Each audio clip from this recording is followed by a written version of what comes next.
Let's debunk some myth about regenerative grazing by the carbon cowboys today. How do you answer the people that say that cows are the cause of methane? Cows do emit methane. Right, they do, I realize that. Okay, we done here? But how will the AMP grazing mitigate that? The warming of the methane and nitrous oxide is real. But the cooling from the carbon being pulled down from the photosynthesis of all those plants growing massively eclipses the warming of the methane and the nitrous oxide. Wait, what?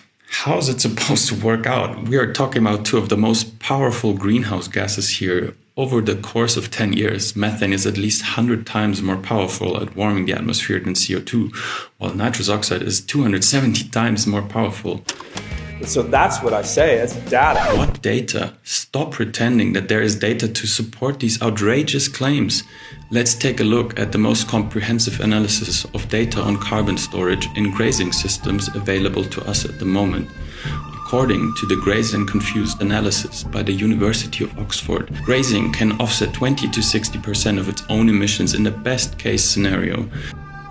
This can only happen under very specific conditions, is time limited and reversible. The benefits of grazing are extremely overrated, and farmed ruminants are simply always net emitters. I've never seen an ice core from 1491 that showed that North America with all of its ungulates were methane capital Earth. There are several reasons for that. With around 3 billion farmed ruminants, there are likely more ruminant animals alive now than back in 1491. More importantly, today's cows, goats and sheep emit much more methane per animal than wild ruminants, since they have been selectively bred over many generations to produce more and more meat and milk. Last but not least, the large herds of bison of the past were part of a complex and interconnected ecosystem that included apex predators such as wolves and featured a closed nutrient cycle that kept methane levels stable. Nature was taking care of it. It balances it out. We've just been so out of whack. Out of whack, as in only 4% of all mammals are still wild and 62% are farmed animals? I got an amen, though.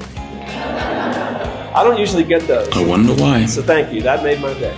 It's a system. If you just look at methane, you'll think cows are the worst thing on the planet. Yep. And wait till you hear about their devastating impact on land use and biodiversity.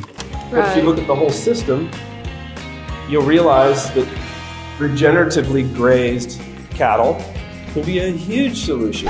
If you really look at the whole system, you'll realize that grazing occupies vast amounts of agricultural land while providing only tiny amounts of calories and protein.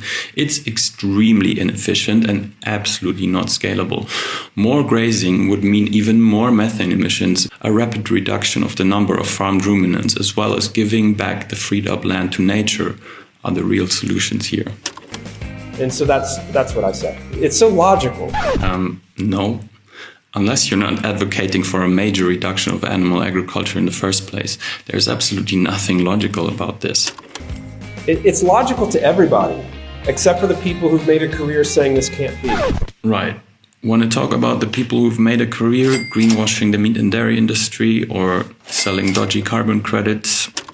And they're the folks who are having a hard time with this right now. But, we'll just keep pounding away on that one. Same here. If something sounds too good to be true, maybe it's just that.